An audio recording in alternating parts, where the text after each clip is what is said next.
Muy buenos días, bienvenidos a su espacio Síntesis de la Historia. En estos programas especiales que desde nuestra cadena de televisión y nuestra plataforma de análisis en Santa Fe de Bogotá, venimos irradiando para Iberoamérica, el Caribe, los Estados Unidos y Europa Occidental, programas especiales en idioma español sobre cómo ha venido evolucionando el Estado constitucional venezolano, su política, su evolución histórica, su republicanidad y la búsqueda permanente de la consolidación del Estado constitucional. Mucho es lo que se ha hablado y lo que se ha estudiado, importantes historiadores venezolanos, los clásicos y los de las nuevas generaciones. Hemos venido hablando y escribiendo y publicando investigaciones históricas importantes para dejarle a las nuevas generaciones la verdad verdadera de los principales hitos históricos con sus consecuencias que han ocurrido en el país en sus 220 años de vida republicana, a partir de 1830, cuando mediante la Constitución de 1830 de mayo, emanada de la Constituyente Valencia, nos separamos de Colombia y comenzamos a vivir con personalidad jurídica propia en el Concierto Interamericano de Naciones y en el mundo. Y se eligió por primer presidente de Venezuela al general José Antonio Páez, que venía siendo el jefe civil y militar de Venezuela, designado por el Libertador en su último viaje a Caracas en 1827. Se habla mucho de un suceso, de un fenómeno, que es el Pacto de Punto Fijo. Pero se dice a medias verdades. ¿Qué fue el Pacto de Punto Fijo? ¿Cuáles fueron las consecuencias del Pacto de Punto Fijo? ¿Por qué el Pacto de Punto Fijo? ¿Cómo se llegó al Pacto de Punto Fijo? Pero para eso tenemos que retrotraer un poquito en la historia y decir verdades que nunca se han dicho. Que el 27 de mayo de 1957, ante la observación de los Estados Unidos del violento desarrollo que le había dado el presidente Pérez Jiménez al país, que nos había civilizado y puesto como lo llamaban para ese momento la Suiza de América, un país moderno con todos los servicios, con un sistema de gobierno eficiente y eficaz, cuyo 80% de los presupuestos se hacía en obras públicas, y que al final, durante los 4 años que estuvo constitucionalmente como presidente de Venezuela, dejó un nuevo país de todos los puntos de vista. Nos colocamos como el primer país en desarrollo de Hispanoamérica, señalado por los propios norteamericanos, a quien no les gustó esa civilización, porque ellos siempre han pretendido mantenernos como el patio trasero, atrasado. Y debemos recordar en este momento aquella famosa expresión del Libertador: los Estados Unidos del Norte han estado condenados y estarán a mantenernos sumidos en la miseria y la pobreza en nombre de su libertad y su democracia. Bolívar Libertador, Congreso Anfictiónico de Panamá. Pero volvamos al tema de hoy, el Pacto de Punto Fijo. ¿Cómo se llega al Pacto de Punto Fijo? Fue un proceso de intervención norteamericana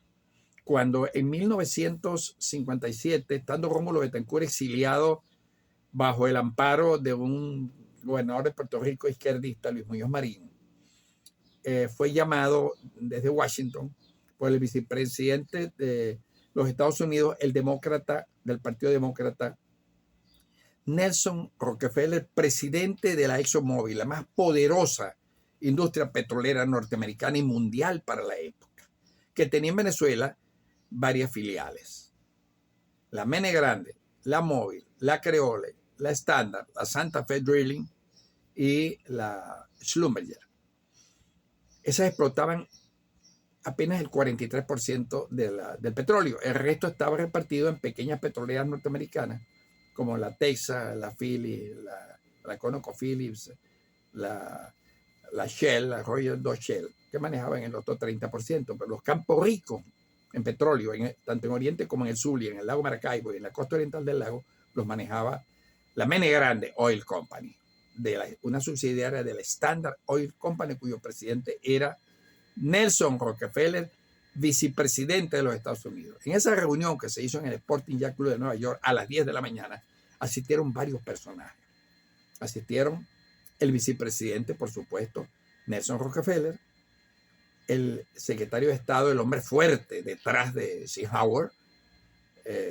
John Foster Dole, y su hermano, el jefe de la CIA, Alan Dole, el presidente del Sindicato de Trabajadores Petroleros de los Estados Unidos. Y el presidente de Betancourt asistió con su secretario privado, que era el doctor Mariano Picón Sala. Allí le planteó directamente, al grano: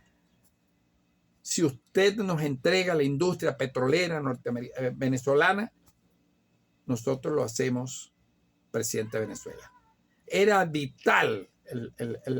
la fuente energética venezolana, porque Estados Unidos estaba en pleno desarrollo, haciendo lo que ellos llamaron después el sueño americano. Sin el petróleo venezolano, Estados Unidos nunca ha podido haber logrado el estado de desarrollo que hoy ese imperio norteamericano atraviesa uno de los más grandes y profundos deterioros como consecuencia de sus erradas políticas hacia el mundo, en la geopolítica internacional de los Estados Unidos, y acaba de llegar al poder el presidente Donald Trump, a quien lo convierten en el salvador de algo que es extremadamente grave, no solamente en la política interna norteamericana, que es un desastre, la inflación, el tráfico de drogas, los cárteles, las asociaciones delincuenciales en la prensa, en el poder judicial, en las gobernaciones de Estado, en las cadenas de televisión. Todo está manejado por una mafia, en algo que estamos definiendo a Estados Unidos no como un país, sino como una corporación de corporaciones. Esperemos a ver, que estamos un poco preocupados por esa actitud imperialista que ha venido manifestando después de su juramentación el presidente Trump. Vamos a ver hacia dónde busca su política. Ya sabemos que su gabinete, hay que evaluar eso por el valor de los gabinetes. A los analistas, entre ellos yo me cuento, yo lo he hecho a través del costo y el valor que tienen los peculios de cada uno de los ministros de Joe Biden. Todo el peculio de los ministros de Joe Biden llegaba a 470 millones de dólares. Y todo el peculio de los nuevos ministros, incluyendo al del secretario de Estado, el cubano Marco Rubio, llegan a 478 mil millones de dólares. Eso significa que por detrás del presidente Trump está el American Power, que es el poder americano. Vamos a ver si no se deja manipular, que pareciera que está pisando terreno muy gelatinoso y tiene que cumplir con los compromisos con esta gente. Bueno, pero vamos a lo que nos trae hoy, a ese fenómeno, porque fue un fenómeno.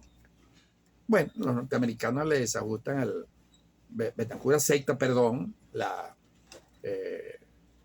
ida a la presidencia de la República, y los norteamericanos empiezan inmediatamente con la CIA, mandan agentes a Caracas y le desajustan el piso político al presidente Pérez Jiménez, que lleva 4 años en el poder constitucional, electo por la Asamblea Constituyente del 18 de febrero de 1953, que fue fundamental porque le cambió hasta el nombre a Venezuela, le puso República de Venezuela, hizo grandes transformaciones en esa constitución, emanada de esa constituyente, en lo dogmático, en lo jurídico, en lo constitucional y en las nuevas innovaciones que hizo en materia municipal, del Estado regional, de su estructura federal. Bueno, fíjese usted algo importante, que la aceptación de Betancourt fue una traición a la patria, porque el primer decreto que Rómulo Betancourt hace es entregarle a la ExxonMobil el 90% de la industria petrolera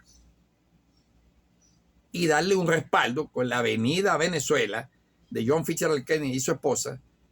frente al descontento que había de la presencia de Betancourt, un hombre conflictivo que tenía un pasado muy violento con el trienio 45-48, cuando fue presidente de la Junta Revolucionaria de Gobierno, y no era aceptado en las Fuerzas Armadas ni por los sectores más conservadores de Venezuela. 5 asediamientos militares, la creación de una policía política, la DIGEPOL, que desapareció 2.800 venezolanos según las listas presentadas por 3 diputados de URD,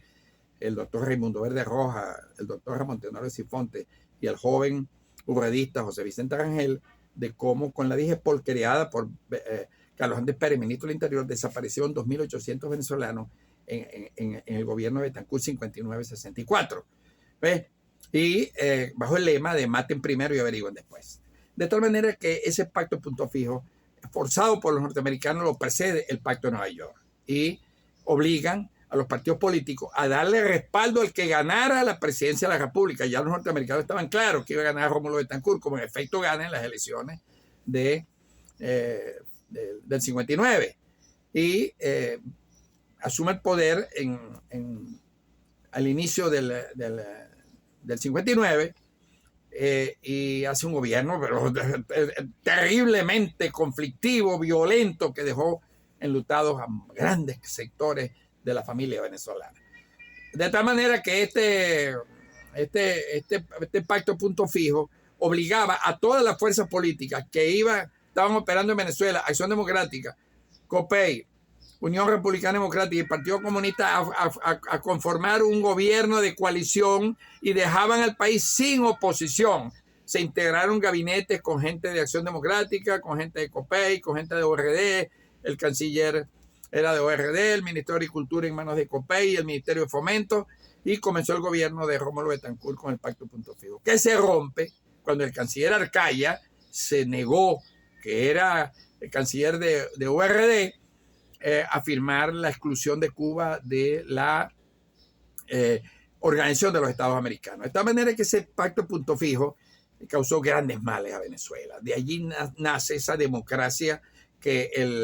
en diciembre de 1998 se fue por el barranco de la historia y dejó un país inmensamente comprometido, control de cambio, control de precios, una deuda contraída con el Fondo Monetario, 40.000 millones, después que le había ingresado a ese gobierno que inicialmente lo integró lo que se llamaba la guanábana, por el color de la fruta, verde por fuera y blanco por dentro. ¿Ve? Bueno, entonces ese pacto punto fijo fue el inicio para que se instaurara una democracia donde el presidente de Acción Democrática decía que en Venezuela no había razones para no robar. Y durante esos 40 años que constituye el tercer ciclo político importante de Venezuela, que cada ciclo dura 40 años, manejaron 478.000 millones de dólares, más 39.000 millones de endeudamiento con el Fondo Monetario, que fue creado para endeudar a Venezuela porque sabía que tenía capacidad de pago, más 100.000 millones de dólares equivalentes en impuestos sobre la renta, y eso lo malbarataron. Y si usted busca los presupuestos de inversión y gasto público anuales, encontramos que las asignaciones para la inversión más importantes eran en defensa, seguridad y relaciones interiores, que se llevaba el 68% del presupuesto. Inversiones para colegios, infraestructura, construcción de obras para el mejoramiento de la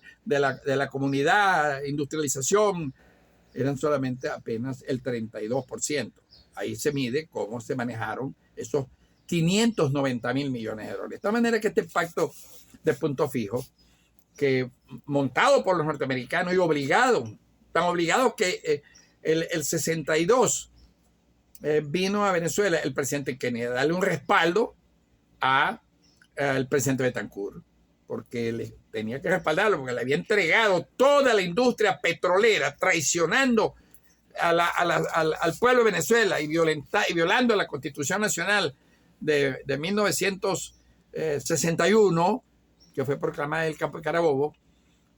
Le dio el monopolio total a la ExxonMobil, que pagaba una miseria y no había reclamo,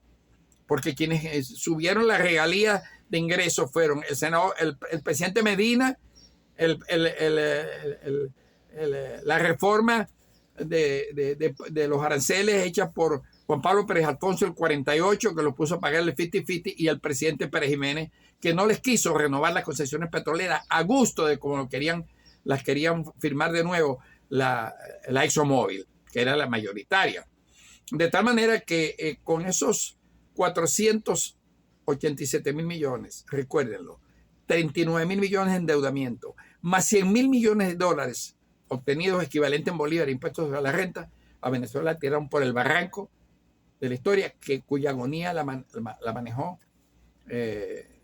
Rafael Caldera. Y ese país está reflejado en una de las más importantes novelas de Venezuela, que se llamó Por estas calles. Eso trajo por consecuencia el golpe del 4 de febrero, el golpe del 27 de noviembre, y terminó en el inmenso desastre electoral en que terminó la Cuarta República, que Chávez, un golpista,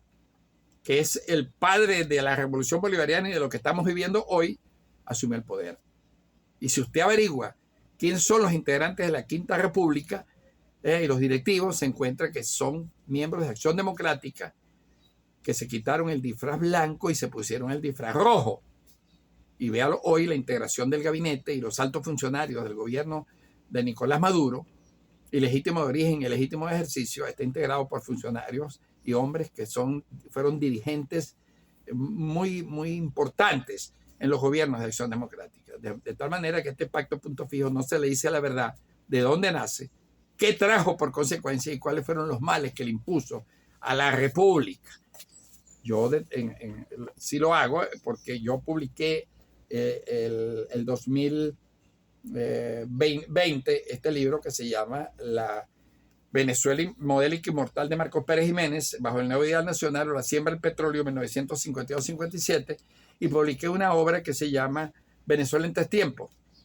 desarrollismo, populismo y revolución del siglo XXI, donde está la historia de cómo Rómulo Betancourt, el más grande traidor a la soberanía, al pueblo de Venezuela, a la Constitución Nacional, le entregó a cambio de que lo sostuvieran en el poder la industria petrolera de Venezuela. Finalmente les quiero decir que esa visita del presidente Kennedy, que fue llevado a La Morita para enseñarle los avances de la reforma agraria, la gran farsa que hicieron por primera vez, porque el Banco Interamericano de Desarrollo le otorgó a Venezuela el año 60 $800 millones para la reforma agraria y lo dilapidaron completo. Y en esa visita que hicieron allá, el presidente Betancourt, acompañado de los ministros y del presidente Kennedy y su esposa, en La Morita, trajeron de Colombia una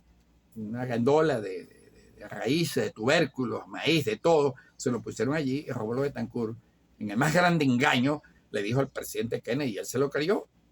no tenía por qué no creérselo. Vea, presidente Kennedy, el desarrollo y el éxito de la reforma agraria de Venezuela. Esa ha sido la Venezuela de todos los tiempos, de la democracia de los 40 años, que terminó yéndose por el barranco de la historia y dando paso a esta tragedia política, porque son los responsables históricos, políticos y militares de lo que ocurre hoy en Venezuela. Les habló desde Santa Fe de Bogotá para ustedes Eduardo Guzmán Pérez, corresponsal especial de la cadena de televisión internacional 24 Horas Noticias.